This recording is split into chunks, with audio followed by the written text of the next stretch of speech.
Iniciamos mais uma edição do Dimensão Total na TV. O nosso programa tem a produção do querido amigo jornalista Ronald Machado. Lembro, para iniciar, o WhatsApp do programa, que é Fortaleza 85 99925 1122.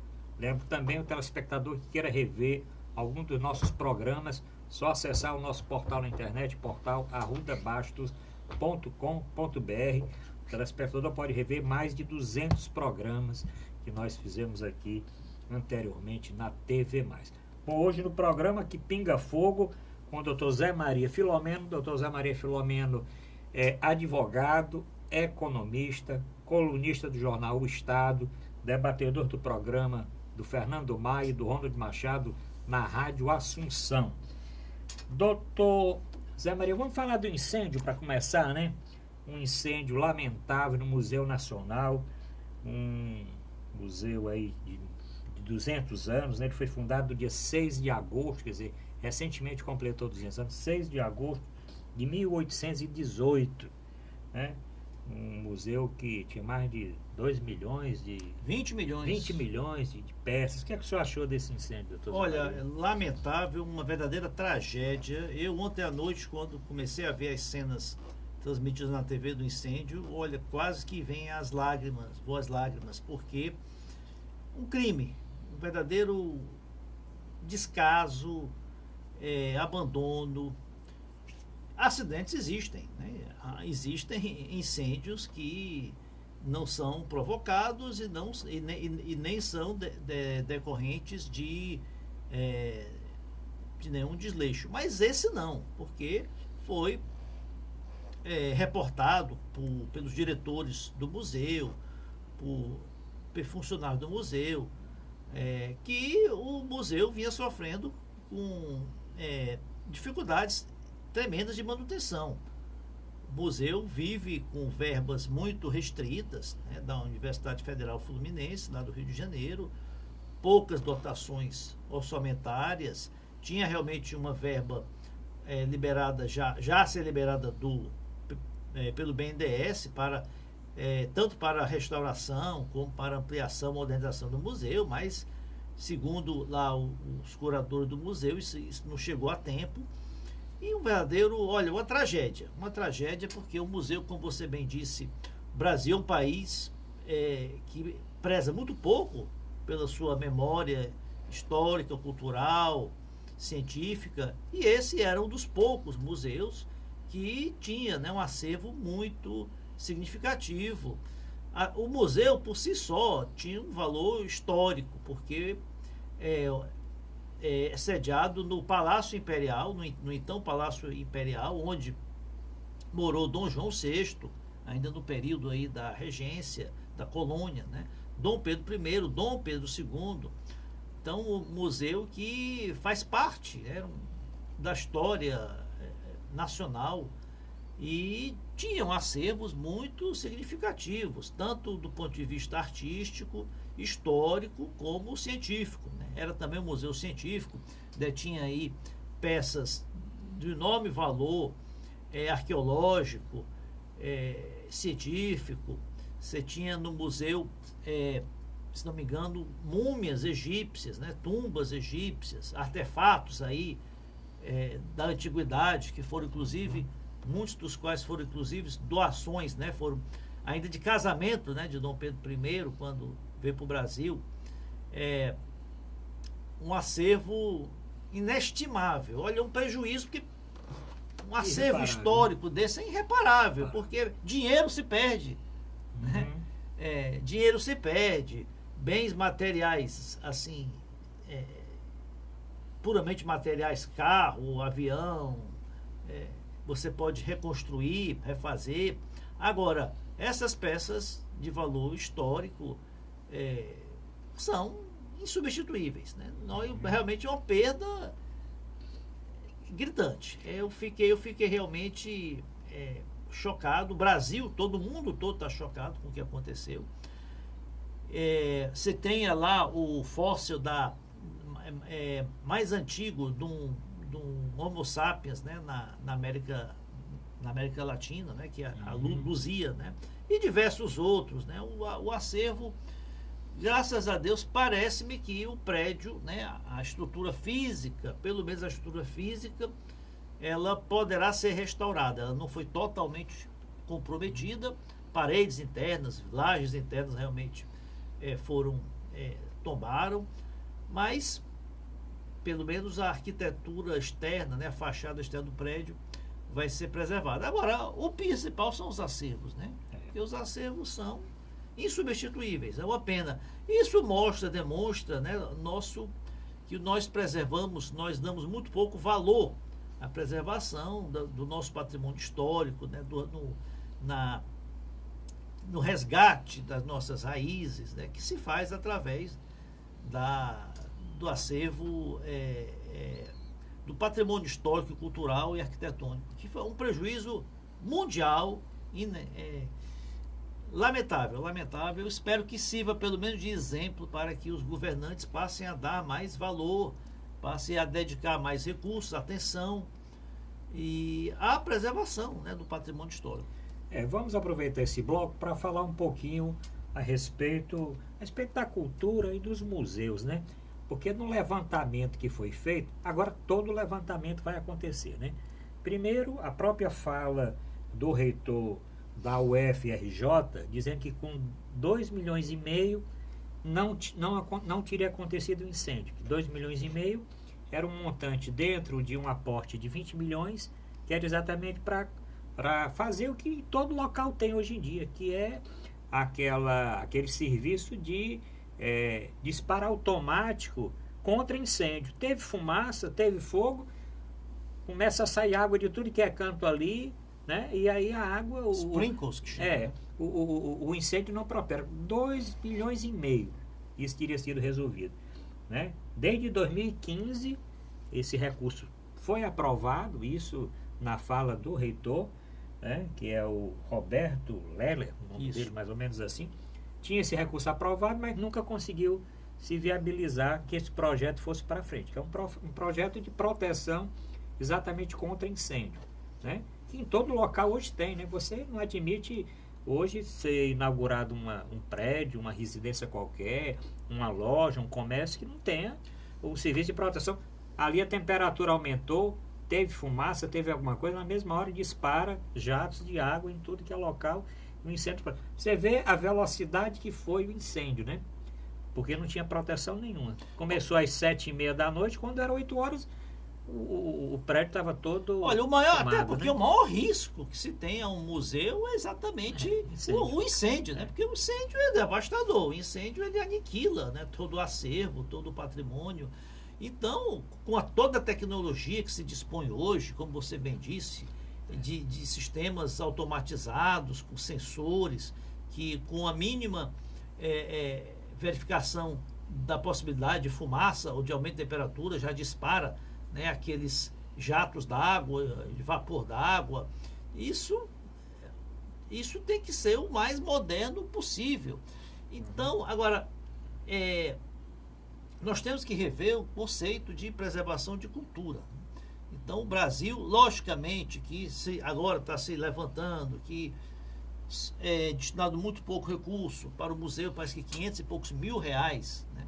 560 mil muito reais. pouco. Eu vi uma comparação agora na internet. Diz que lavagem de carro, o senhor viu aquela comparação? A lavagem de carro da Câmara também. Não, e que as malas do GEDEL, sim, né, sustentariam durante 100 anos. 100 anos o museu. 100 anos, né, o museu. Mas o senhor lembra da comparação com lavagem de carro? Lembro também. Eu anotei aqui. A lavagem de carro, não é do Lava Jato, né? Um Lava Jato sustentaria o museu. Eu pensei até que era o que se desviou de recursos, né, da operação Lava Jato. Pensei. Mas é o que se gasta lavando os carros dos senhores, doutos, deputados e senadores. Então nós temos que rever a questão do que é cultura. Logicamente que o Brasil, o país, o Estado, ele tem um orçamento limitado. Nós estamos num período de déficit orçamentário, déficit fiscal a ser combatido, e o governo precisa economizar em todas as áreas.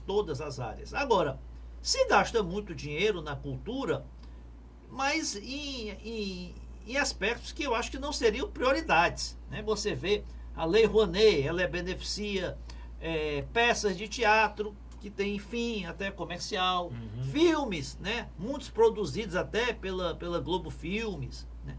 Shows de artistas, aí, artistas consagrados, né? Que não precisariam, né? de se valer de recursos, de programas de incentivos fiscais. Então, eu acho que tem que se rever isso, né? A gente vê muitos artistas globais, né, reclamando de que se investe pouco na cultura, né, muitas vezes buscando mais linha de financiamento e até de recursos a fundo perdido para espetáculos culturais, que são importantes, mas são espetáculos culturais de fins comerciais, né?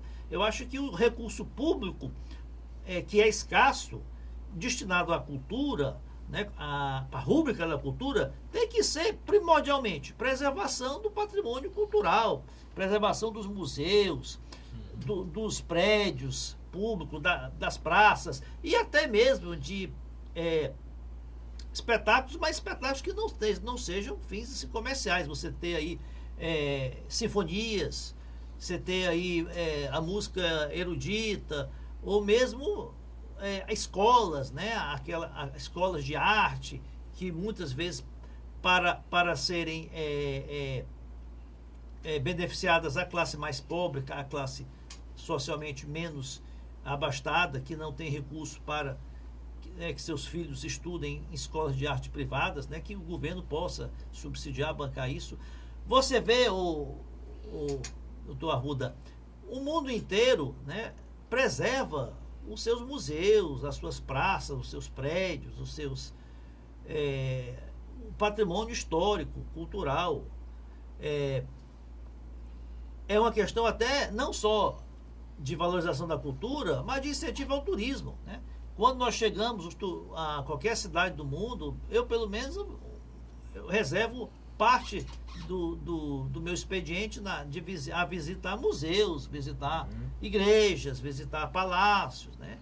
Isso incentiva até a cultura, além da cultura, o turismo, né? É uma fonte até de atração turística. Então, acho que os governos têm que rever essa política de preservação do patrimônio histórico, cultural, e priorizar dentro da verba, a pouca verba que é dotada para a cultura. Realmente a cultura está sempre ali no final da linha. Você tem aí investimentos em educação, saúde, segurança, transporte, mobilidade. Cultura sempre é lá no fim. Mas eu até concordo que você não pode comparar, você não pode dotar da mesma importância em termos numéricos a saúde e a educação com a cultura. Mas o pouco que se é destinado à cultura, que o seja, né, para a preservação do patrimônio histórico, dos museus.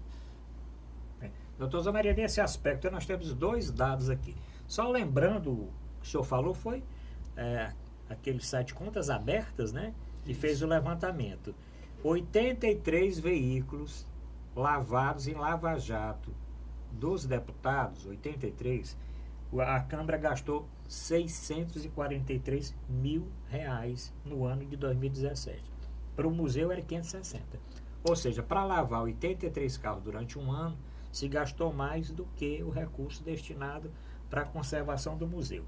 Outra coisa interessante, o senhor falou, foi feito um levantamento do número de visitantes, comparando inclusive com o Louvre, né, na França. Ficou o seguinte: o museu ele recebeu 192 mil visitantes, 50% abaixo do que o total de brasileiros que em Paris visitaram o Louvre, que foi 289 mil. Né? Quer dizer, um museu da importância deste aqui no Brasil, o ano passado ele recebeu de brasileiros 192 visitas, e o Louvre de brasileiros 289 visitas, ou seja, 50% a menos. E outro detalhe, o detalhe político, dos programas apresentados pelos candidatos a presidente da República, 4 não citam cultura nem museu em nenhum ponto. Não tem nada que remeta a pensar em museu ou em cultura. 4. E só 2 falaram, 2 de 13 realmente colocaram no programa apresentado no Tribunal Eleitoral, falando de conservação de museu. Foi a Marina Silva Isso. que colocou e o candidato do PT. PT. Dos 4 que não falaram nada em cultura, tem o Cabo Daciolo, não falou nada de cultura. O Bolsonaro, que anda dizendo que cultura é besteira, que não tem que investir em cultura. A Vera Lúcia, eu fiquei surpresa, a Vera Lúcia do PSTU podia ter botado alguma coisa para a cultura. E também o Henrique Meirelles, que falou muita coisa, mas o Henrique Meirelles também não colocou esses 4 candidatos, Meirelles, Bolsonaro, Vera Lúcia e o Daciolo, 4 de 13 do levantamento que foi feito, não colocaram nenhuma linha falando de cultura, doutor Zabarini. Então, é o que o senhor está dizendo realmente. A cultura existe, é o patinho feio, né? Agora, nós temos que, como eu disse, e eu vou insistir, a verba, o dinheiro é curto, então tem que se priorizar o que é mais primordial em termos culturais, que eu julgo que seja exatamente os museus, os prédios antigos, o patrimônio histórico, arqueológico. Né? Você vê, nós temos cidades aí que são verdadeiros patrimônios históricos da humanidade, Ouro Preto, Olinda, tantas outras. Né? Eu acho que o governo tem que se preocupar com isso. São as nossas raízes, são as nossas origens. Né? Nós, país que não preserva a sua origem, a sua raiz, que não preserva como se formou aquela nação, como se manifestaram os nossos primeiros, né, habitantes, ele não tem nenhum futuro para contar para os jovens. Então, cultura, concordo que todos devem, né, se investir em cultura. Agora, cultura não é você financiar show musical da Cláudia Raia, show da Gal Costa, shows do MC, algum MC qualquer aí da vida, que tem recurso público, lamentavelmente está indo para isso. Então, acho que não, desculpem a classe artística, mas eu acho que não. Cinema pode até ser, desde que seja um documentário, que tenha até um cunho, né, histórico, cultural, que não seja comercialmente viável. Né? Mas não adianta eu vejo muito aí no cinema. Esse filme foi financiado pela Rouanet, teve apoio do Ministério da Educação e Cultura. E são filmes comerciais, comédias. A Lei Rouanet é uma renúncia fiscal, né? Sim, mas é recurso que deveria entrar no caixa do governo. Vai deixar de entrar. Então, tinha que ter uma forma de fazer modificação exatamente na lei para direcionar essa renúncia fiscal a esses projetos. E a sociedade, né, tem que contribuir também. Eu vejo, você vê países como do primeiro mundo, Estados Unidos, Canadá, Inglaterra, as empresas, os empresários, as pessoas de maior poder aquisitivo, fazem muitas doações, patrocínios a museus. Né? Grande parte dos museus americanos funcionam, são mantidos por doações de fundações, né? Fundações privadas que dotam verbas para manutenção de museus. A receita de ingressos é muito pequena, ela realmente não cobre, né? Os custos são muito altos, né? Para você preservar um museu, você tem toda a questão da climatização, você tem a questão que esses acervos têm que ser restaurados, né, de quando em vez, a questão, logicamente, da contra o incêndio, né, toda a tecnologia contra o incêndio. E, olha, o que dói mais é que foi uma tragédia anunciada, né? Eu vi vários depoimentos de pessoas dizendo que a estrutura elétrica, manutenção, a fiação elétrica não estava em dia, precisaria ser refeita, que não tinha todos os equipamentos necessários, indispensáveis, né, para se evitar um curto-circuito, evitar um incêndio. E aconteceu há poucos anos, né? Nós não aprendemos com os exemplos. Você vê o Museu da Língua Portuguesa em São Paulo, que fica ali naquele prédio, acho até vizinho à prefeitura lá de São Paulo, incendiou 4, 5 anos atrás. acho que nem foi totalmente restaurado ainda. E outra coisa, doutor Zé Maria, a polêmica com relação a, não a atuação do bombeiro em si, mas com a atuação ao corpo de bombeiro chegar, que chegou até rápido, mas não tinha água nos hidrantes. Não tinha água, não tinha pressão. E aí fica aquela discussão entre o comandante dos bombeiros e o diretor da empresa de água e esgoto lá do Rio. A empresa dizendo que tem água e o comandante dos bombeiros dizendo que não tinha, porque se tivesse, tinha utilizado. Tiveram que bombear da lagoa para poder ir. Quer dizer, esses minutos também foram importantes no combate ao incêndio, porque o incêndio começou às 7 às 19h30 e foi debelado às 2 da manhã. Quer dizer, quando não tinha mais nada quase para queimar. Olha, era uma aflição. A e gente assistir na televisão, os nossos telespectadores, queimando. Os nossos telespectadores estão assistindo, agora assistiram já várias cenas, porque o Ayrton, que está editando o programa, já colocou vários trechos desse incêndio. Inclusive, muitas pessoas abaladas, né, envolvidas na cultura, como o senhor ficou abalado, eu também fiquei, e a maioria dos brasileiros vê assim, em poucas horas, todo esse acervo ser destruído. Agora, o prédio, realmente, em termos de fachada, com uma construção muito antiga e reforçada, aquelas paredes, não é um prédiozinho desse, que, como aquele edifício que caiu lá em São Paulo, que teve um incêndio, o bicho caiu logo abaixo. Esse está com as paredes lá. Eles podem ser restaurados realmente em termos de prédio, de monumento.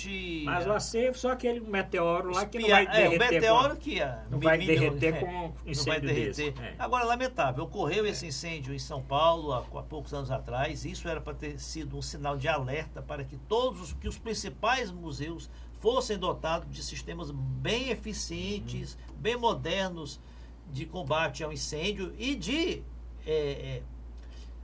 modernização da instalação elétrica, né? Que parece-me que foi num dos laboratórios que já presume-se que foi num dos laboratórios, porque esse museu ele tinha um lado educacional, ele funcionava como uma extensão da Universidade Federal, né, do Rio de Janeiro, né? Inclusive ali tem o Palácio São Cristóvão também, né? Porque o museu é como se fosse dentro da região que tem o Palácio, que foi afetado, quer dizer, o museu foi afetado, destruído totalmente, mas tem outros edifícios históricos também ali que foram afetados. Bom, chegamos ao final do primeiro bloco, voltamos já para discutir os assuntos da política, tanto nacional como aqui do nosso Ceará. Voltamos já.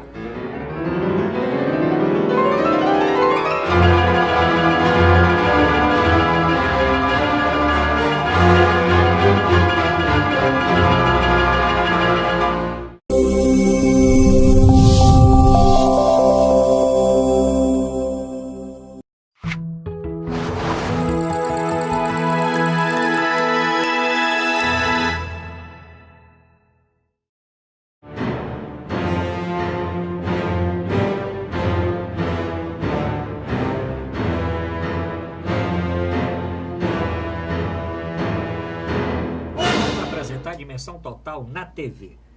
Um abraço aqui para o nosso produtor, nosso amigo Ronald Machado, que produz o programa todas as semanas. Lembro mais uma vez, encaminhe seu comentário a respeito do primeiro bloco. 85-99925-1122. Quer rever esse programa? Programas anteriores? Assista através do site da TV Mais, tvmais.org, através do nosso portal na internet, portal@arrudabass.com.br. Compartilhe o programa com seus amigos. Muito interessante. Aliás, nosso programa agora vai ser retransmitido por outras emissoras, né? Próxima semana vamos dar aqui a relação das outras, para mandar um abraço, né, Vicente? Para os outros estados em que o nosso programa vai ser retransmitido. Doutor Zé Maria, vamos falar de política. Vamos falar daquele julgamento do TSE. Aquele julgamento causou uma certa surpresa, né? Porque todos pensavam que ali fosse 7-0, né? E no fim apareceu aquele voto do ministro Fachin, que foi logo o voto depois do relator, né? Do Barroso, que foi o relator. o que o senhor achou do julgamento? Depois nós vamos falar dos efeitos do julgamento, de outras coisas mais, mas especificamente do julgamento que barrou a candidatura do ex-presidente Lula. Só teve, como você bem destacou, um voto divergente do relator, que foi do ministro Edson Fachin. O julgamento, ele concentrou-se fundamentalmente na questão do tal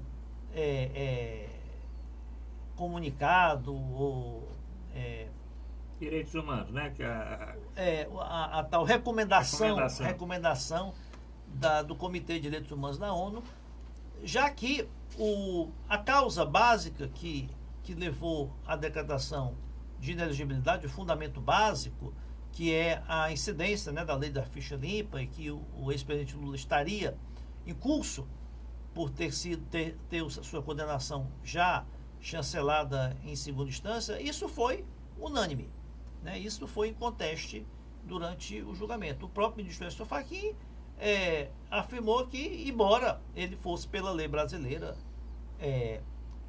inegavelmente inelegível em função da lei da ficha limpa, o Estado brasileiro, né, deveria acatar a recomendação do Comitê de Direitos Humanos da ONU.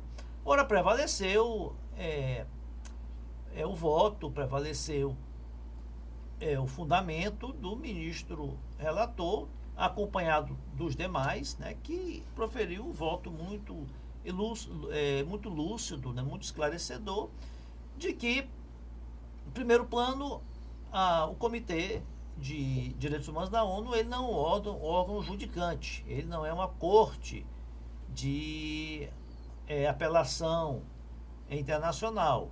Ele tem um caráter meramente administrativo de proferir pareceres, que esses pareceres são submetidos, né, tanto ao colegiado das Nações Unidas, através do Conselho de Direitos Humanos e da Assembleia Geral, como e são também através no pacto firmado entre a ONU, da qual o Brasil é signatário. Depois teve lá uma polêmica se esse pacto já estaria em curso, né, no nosso ordenamento, porque uns entendem que o Senado emitiu um decreto legislativo chancelando o pacto, mas para que ele fosse realmente internalizado no nosso ordenamento, precisaria ainda de um decreto presidencial, que não teria ocorrido. Mas, independente dessa formalidade, o entendimento que prevaleceu é que não se trata de um tribunal, é um órgão administrativo que deu um parecer inclusive que eu não tinha conhecimento, fiquei sabendo que ele foi proferido, apesar do comitê ser formado por 18 membros, foi proferido apenas por duas pessoas. O que, até pela lógica, pelo bom senso, você não poderia uma decisão proferida pela justiça brasileira, até em segunda instância, ser revogada pela opinião de dois conselheiros. Nem conselheiros são dois técnicos. Bem, mas foi superado, eu acho que em grande margem. E o desdobramento é de que o ex-presidente Lula está agora, eu não sei até hoje, não tenho essa informação, se ele já recorreu dessa decisão ou não. Se já houve recurso. A informação é que o PT vai recorrer ao STF e vai recorrer novamente à ONU.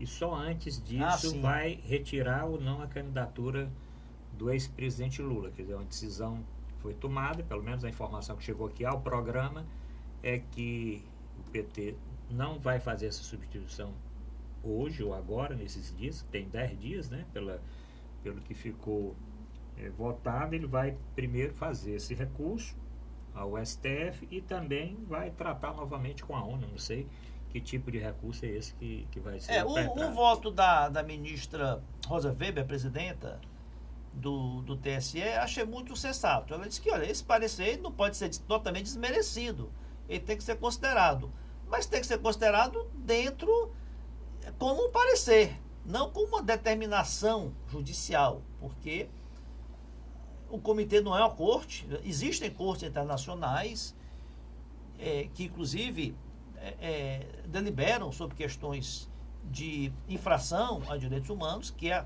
Corte Interamericana de Direitos Humanos, que lá em São José, na Costa Rica, e também a Corte Penal Internacional em Haia, né? Então, não foi o caso, né? Foi o caso de um parecer de um órgão administrativo, ainda da esfera administrativa da ONU, que o país, o Brasil, como membro da ONU, não se submete a essas decisões de forma positiva, ou seja, de forma vinculante, apenas como um parecer, né? como auxílio, né? Agora, vamos ver, o ex-presidente Lula tem direito a recurso, não sei, como você bem disse, deve o seu eu vi a notícia logo em seguida, uma nota do PT de que estava inconformado com a decisão do TSE, iria impetrar todos os recursos que a Constituição, que a lei lhe permite para garantir que a sua candidatura seja registrada. Paralelamente, o TSE tomou uma decisão de que o Partido dos Trabalhadores, o PT, a coligação, né, que é PT, PCdoB e PSFI e PROS, né, poderia utilizar do horário eleitoral para fazer a sua propaganda, desde que não anunciasse o Lula como candidato, né? Ele poderia até aparecer como apoiador, né, proferindo alguma mensagem, mas não pedindo votos, né? E isso, o que acontece? Quase todos os comerciais de vários candidatos, eles estão vinculando a imagem do Lula, as palavras do Lula, como apoio, né? Apoiando, e isso já tem sido aí objeto de várias arguições na justiça. Se não me engano, acho que até o Tribunal Regional aqui eleitoral suspendeu a veiculação propaganda do Eunício Oliveira. Não só com Lula, mas também reclamando do próprio Camilo, né? Mas aqui, né, doutor Zé Maria, eu acho que o aspecto que foi levantado pelo PSDB contra a propaganda do candidato a senador Eunício Oliveira, porque realmente o PT não faz parte da coligação do candidato Eunício, né? Ele tem outros partidos coligados, mas não o Camilo como governador e nem muito menos o PT com os apoiadores que o PT tem. Parece que o questionamento foi esse, mas parece que ainda continua aparecendo aí algum tipo de apoio, né? Porque o que acontece? Pela legislação, a propaganda eleitoral ela é do candidato, né? Ou dos candidatos da chapa. No caso da propaganda para presidente, pode aparecer o candidato a presidente e o candidato a vice, na de governador, a vice, e podem aparecer como apoiadores, ou a imagem pode ser vinculada daqueles candidatos que pertençam formalmente à mesma chapa. No caso, aqui do estado do Ceará, existe a chapa encabeçada pelo governador Camilo Santana. Então, aqueles deputados cujos partidos estejam na coligação da chapa do Camilo Santana podem aparecer na propaganda e vice-versa.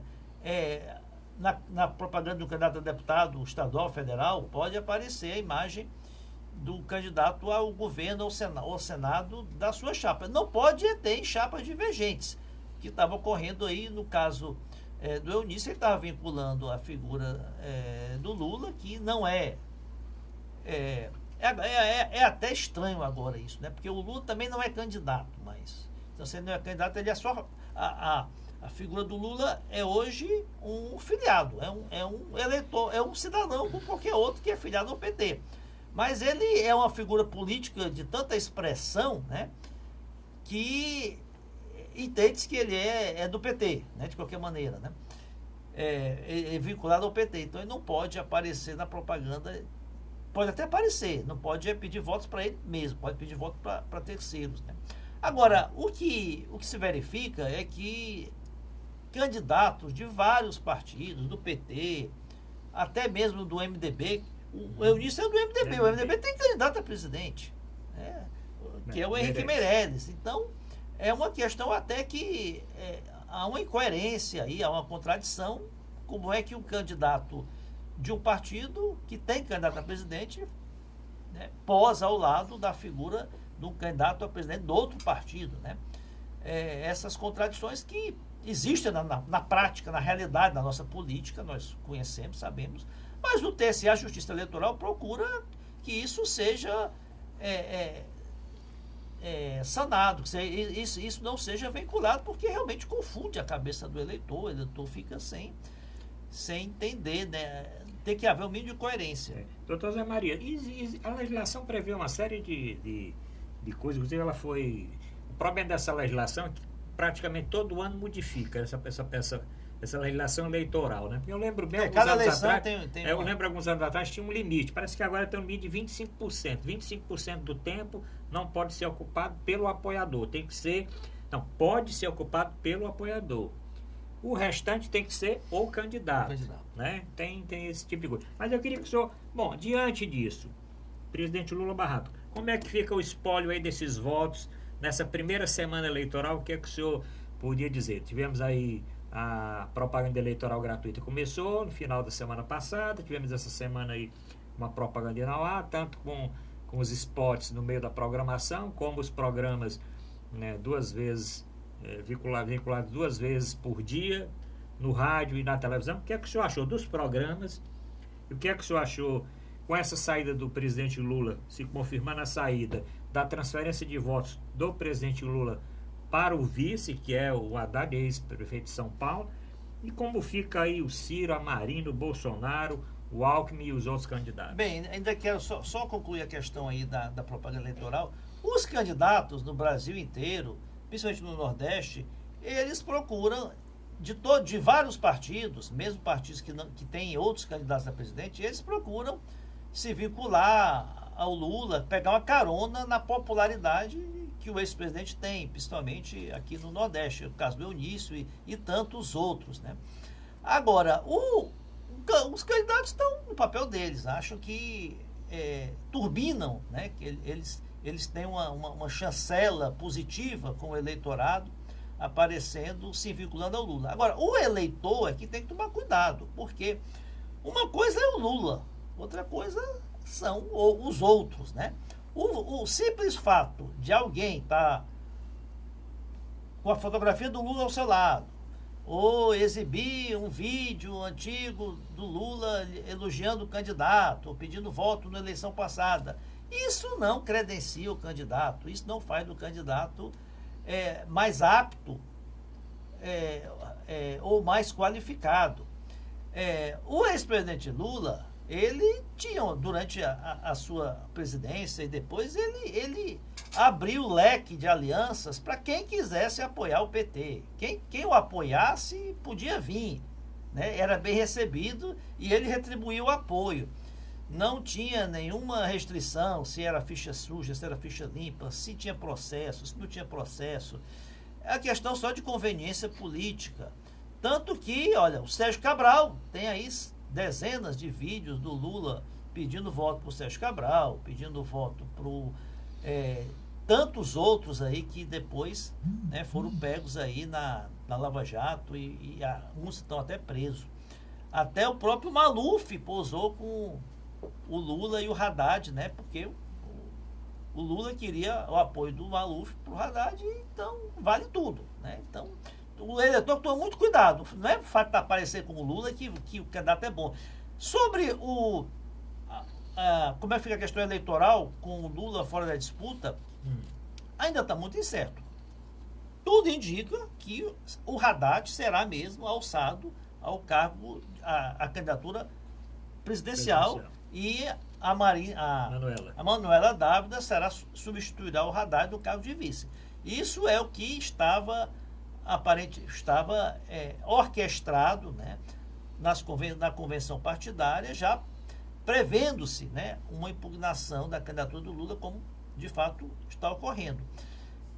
Olha, eu acho que o Lula, logicamente, que ele tem um poder de transferência grande, apesar de estar preso, ou seja, com dificuldade de se comunicar, de gravar vídeos, de gravar mensagem, de fazer campanha, mas existe aí uma fatia muito grande de eleitores que seguem o ex-presidente Lula e seguem a sua orientação.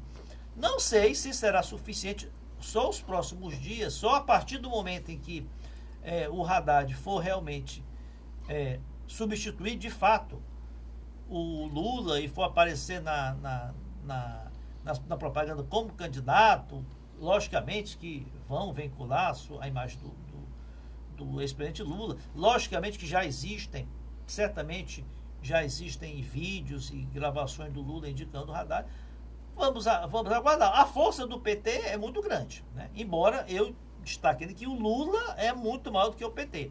Esses 39% de preferência do Lula, dificilmente outro candidato do PT teria. Isso aí é do Lula, né? Agora, é um partido que tem milhões de seguidores, tem um eleitorado muito fiel, tem uma máquina partidária. No Nordeste, acho que todos os governadores do Nordeste estão apoiando o Lula e devem apoiar o PT. Eu acredito que grande parte vai para o Haddad, mas como você destacou, o Ciro também, as pesquisas indicam que o Ciro também é um destinatário grande desse espólio aí do Lula e a Marina. Eu acho que vai se dividir entre esses três, né? Bom, vamos terminar o segundo bloco. No terceiro bloco vamos falar da política local. Com relação ainda a esta divisão de votos do presidente Lula, realmente só o tempo é que vai falar. Para uma coisa, doutor Zé Maria, que eu acho que os outros partidos não estavam raciocinando.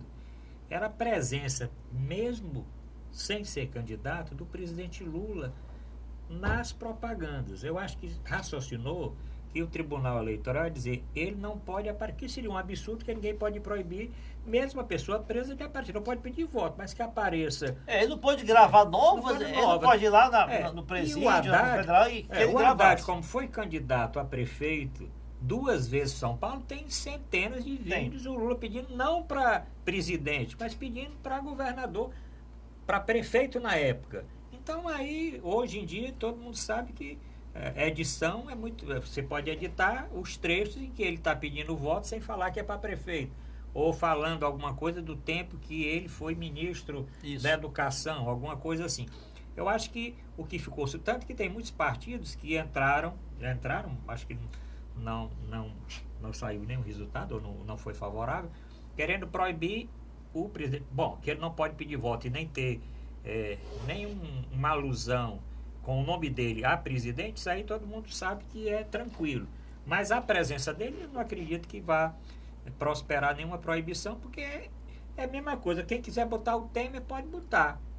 Né? O Temer não é candidato, só que ninguém vai botar. Aliás, o Meirelles, eu achei interessante, doutor Zé Maria, numa das inserções do Meirelles, ele aparece com o Lula. E ele já disse várias vezes que ele e o Lula criaram 10 milhões, acho que 10 milhões de empregos. Primeiro que ele ficou à frente da economia, ele não ficou bem à frente da economia, ele ficou à frente de um órgão muito importante, que é o Banco Central, mas... Agora, o presidente Temer não gostou disso aí. Inclusive, eu também li a respeito disso, né? Porque, inclusive, numa das primeiras inserções, ele tira lá, aparece ele com o presidente Lula, dizendo que foi chamado pelo presidente Lula para gerar não sei quantos milhões de emprego.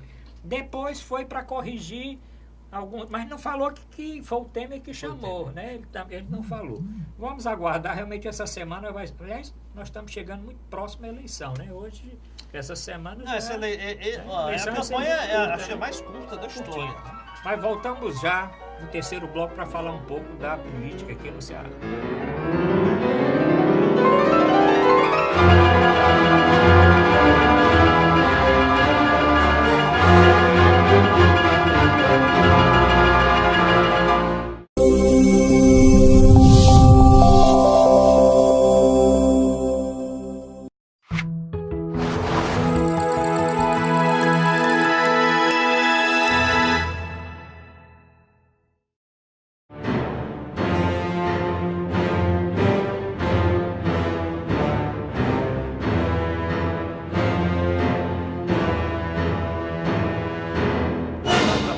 Dimensão Total na TV. Hoje aqui no programa, Dr. Zé Maria Filomeno, que é economista e advogado, colunista do jornal O Estado, debatedor do programa do Fernando Maia na Rádio Assunção e também do jornalista Ronald Machado, também na Rádio Assunção. Além de escrever as colunas que nós postamos também no portal Arruda Bastos na internet. Quiser rever as colunas que o Dr. Zé Maria assina, só acessar o nosso portal, portalarrudabastos.com.br, e na seção dos colunistas tem todas as colunas que o Zé Maria já assinou. Bom, vamos falar um pouquinho aqui do Ceará, né? Dr. Zé Maria, a campanha do Ceará começou. Não está meio morna, não, essa campanha do Ceará? Bom, os programas também começaram. O governador Camilo fazendo a campanha como todo candidato à reeleição, mostrando as obras, o que fez, o que é que não fez. E o general, que é o candidato à oposição, dizendo que vai botar moral. O que é que o senhor acha que vai acontecer? Olha, o tempo também é discrepante, né? Porque o governador Camilo formou uma coligação muito ampla, com um tempo também, né, grande, de número de sessões também grande. Mas o que é que o senhor acha aqui no Ceará? Já se diz que eleição e mineração só após a apuração. Mas no caso da nossa eleição estadual, eu acho que as cartas já estão quase todas marcadas. Sem querer fazer prognósticos, ou sem nenhuma torcida, porque não tenho preferência aí por nenhum candidato, mas como nós destacamos já há algumas semanas, alguns meses, né, que a gente debate aí as perspectivas dessa eleição, as armas, né, são muito desequilibradas, né? Você tem aí um governador no exercício do cargo, fazendo um governo razoavelmente bem avaliado. Não existe muitas grandes críticas contra a gestão do Camilo Santana, a não ser na área de segurança pública, que realmente o Estado vive uma calamidade na segurança pública, mas nas outras áreas a sua gestão tem sido aí bem avaliada e com o apoio de 80% em termos gerais das forças políticas do Estado do Ceará, que no nosso Estado nós sabemos que o poder político de prefeituras, de secretaria de governo, deputados, de máquinas partidárias, principalmente no interior do Estado, ela é muito significativo nas eleições. E o desequilíbrio é gritante. Você tem aí o governador com 90% aí das prefeituras, 90% aí dos deputados. E a última pesquisa demonstra, pelo menos aliás, a única pesquisa apresentada até agora, que aponta o governador com 64% contra 4%. Pesquisas, elas erram e elas podem se alterar. Mas eu não vejo muita condição, né, do general virar esse jogo. Desequilíbrio é muito grande. Então, e o fato ainda de ser um candidato, acho um general um bom candidato, sua pessoa, acho ele teria condições de exercer a função de governador, tem boas ideias, tem experiência, tem bons propósitos, está cercado de políticos também competentes que poderiam lhe dar amparo na formação de um governo.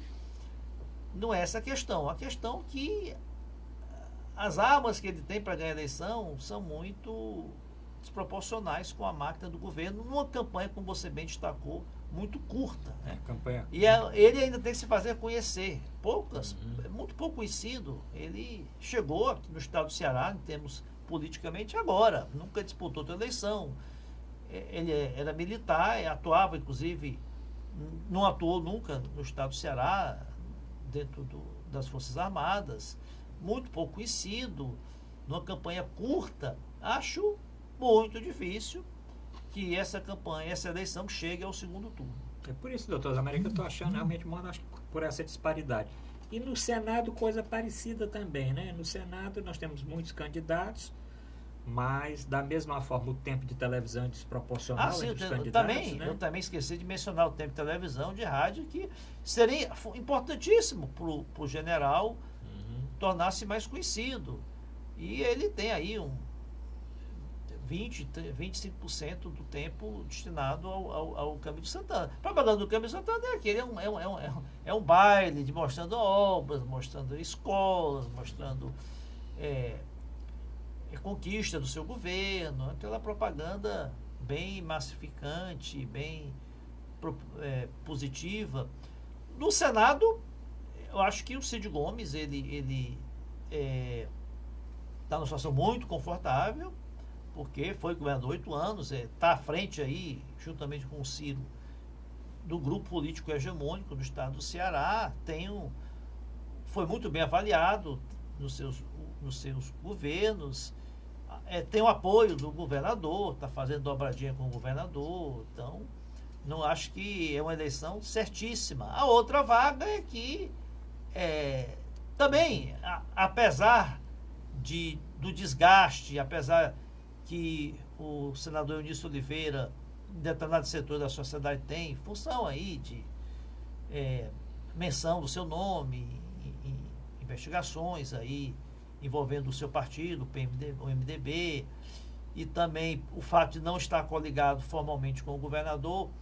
Mesmo assim, eu ainda acho que ele é o favorito para a segunda vaga pela discrepância de tempo de televisão, de estrutura, de conhecimento dos outros dois principais candidatos, né, que é o empresário Luiz Eduardo Girão e a médica, né, Mayra Pinheiro, que são também bons candidatos. Tem outros candidatos tem outros candidatos que eu não recordo o nome dos demais candidatos aqui, até vi na segunda-feira as chamadas no horário eleitoral, mas os dois principais são esses, né? Acho difícil, né? Em eleição a gente não pode cravar 100%, mas acho que sai uma eleição praticamente certa do Cid e grandes chances do Eunício Oliveira se reeleger. É o quadro atual. Pode ser que mude, né? Pode ter algum fato novo aí no tempo da campanha que altere aí, de repente um candidato ao Senado começa a pegar junto ao eleitorado, ganhar a simpatia do eleitorado, formar uma onda de militância a seu favor e despontar, né? Mas acho ainda difícil de prever esse desenlace. Doutor Zé Maria, nós temos assistido aí muitas notícias, né? Principalmente na cobertura policial, de certos crimes considerados políticos ou não, mas envolvendo políticos, né? Nós tivemos o presidente da Câmara da cidade aqui da região metropolitana de Itaitinga sendo praticamente metralhado na saída da Câmara. Tivemos outro caso do prefeito na cidade de Santana do Acaraú entrar na casa de um ex-colaborador da prefeitura e assassinar também. E hoje tem, agora nesses dias, mais outros casos em outras cidades, como Boa Viagem. A oposição está pedindo tropa federal para eleição, dizendo que fica difícil certas áreas, tanto da capital como no interior, as pessoas terem total condição de votar. O senhor acha que precisa que o governador solicite esse apoio de tropas federais para a eleição? Porque o governador parece que não está muito sensível a aprovar, não, né? Esses crimes aí que você citou aí do presidente da Câmara de Itaitinga, né? E também do outro político, se assemelha muito àquilo que nós conhecemos aqui no estado do Ceará, daqueles crimes de pistolagem política, né? Em que você tem aí matadores aí, entre aspas, aí, que são contratados para eliminar concorrentes aí, adversários e desafetos, né? É lamentável que em pleno século XXI nós ainda tenhamos esse tipo de situação, de ocorrência, né? E acho que o governador tem que determinar que as forças policiais, a polícia civil, tome todas as atitudes para elucidar esses casos e dar proteção àqueles que encontram a situação de vulnerabilidade e possam ser alvos desse tipo de atentado, né? Com relação às forças federais, acho que importante que venham forças federais, eu já até comentei isso, que em programas anteriores, não só para garantir a segurança do pleito eleitoral, mas para garantir até durante a campanha inteira, né? A campanha, existem essas exacerbações de ânimo, existem esse tipo de ameaça, esse tipo que leva à insegurança. Então, aqueles locais em que se concentram um clima de maior necessidade de uma proteção mais forte, né? Eu acho importante que o governador solicite as forças federais, até porque nós estamos no momento de total domínio das facções criminosas no estado do Ceará. E essas facções têm interesses políticos também, têm interesses em influir no pleito eleitoral. É sabido que existem candidatos, né, apoiados, né, por essas organizações criminosas. Existem candidatos que são desafetos dessas organizações criminosas, aos quais elas não querem ver eleitos ou reeleitos. Então, eu acho que, juntamente com a inteligência da polícia, essas forças federais devem vir e atuar no sentido de garantir realmente a lisura, tanto a lisura como a segurança, né, do pleito eleitoral. Doutor Zé Maria, atendendo nossos telespectadores, o doutor Mourão não gosta muito, não. Ele hoje está viajando, né? Está no exterior, não pôde participar do programa, mas eu tenho que atender aqui nossos ouvintes que encaminharam mensagem aqui para o programa, querendo um comentário aqui do doutor Zé Maria a respeito da vitória do Ceará em cima do Flamengo, da derrota do Fortaleza para o Goiás, da posição do Ferroviário na Copa Fares Lopes e alguma coisa mais aí de futebol. O que é que o senhor achou desse final de semana passado aí, desses Fortaleza, que é o Ferroviário, segunda vitória na Fares Lopes, ganhou do Ceará e ganhou também do Fortaleza. Viu uma goleada de, se eu não estou enganado, 4-2 ou 5-2, uma coisa assim. 5-2, né? Ganhou do Ceará, acho que foi com 1-0, uma coisa assim. E o Ceará venceu o Flamengo no Maracanã com 61 mil pessoas ou mais por 1-0, gol já no finalzinho. O Ayrton vê se encontra o gol para colocar o gol para o nosso telespectador. E o Fortaleza foi, né, foi a Goiás e não se deu bem, perdeu aí de 3-1, jogou muito ruim. Mas o que é que o senhor está achando aí? Olha, a derrota do Fortaleza não compromete a excelente, magnífica campanha que o Fortaleza vem tendo na Série B, muito acima das expectativas que os mais fanáticos torcedores do Fortaleza tinham antes do início da competição. Fortaleza está aí com acho que 46 pontos, está 7 ou 8 pontos, já chegou a estar 11 pontos à frente do quinto colocado. Só um desastre, um hectacombe, né, fará o Fortaleza perder a vaga de acesso à Série A. O time oscilou algumas rodadas atrás, mas está tão bem estruturado, está tão bem dirigido pelo Rogério Ceni, que logo ele recuperou, né, a marcha de vitórias. E eu acredito que o Fortaleza vai disputar até as últimas rodadas o título da Série B. E perdeu para um clube, o Goiás, que vem no momento muito bom. O Goiás começou mal a competição, passou muitas rodadas na zona de rebaixamento, mas teve uma recuperação aí, uma ascendência aí muito forte e talvez seja o principal competidor do Fortaleza para o título. O Ceará teve aí um respiro, né? O Ceará vinha de derrota contra o Bahia, vinha de maus resultados, empates em casa, e essa vitória contra o Flamengo dá um alento aí, dá uma chama aí de esperança para que o Ceará engrene aí uma série de vitórias e possa sair dessa desconfortável zona de rebaixamento e permaneça na Série A no ano que vem, que é o sonho dos seus torcedores. O Ferroviário, para terminar, está num ano maravilhoso. O Ferroviário fez uma campanha surpreendente na Copa do Brasil, chegou acho que a 4ª rodada, ganhou muito dinheiro, aí, mais de 5 milhões, o que possibilitou ele manter um time equilibrado, competitivo e ganhar, ser campeão da Série D.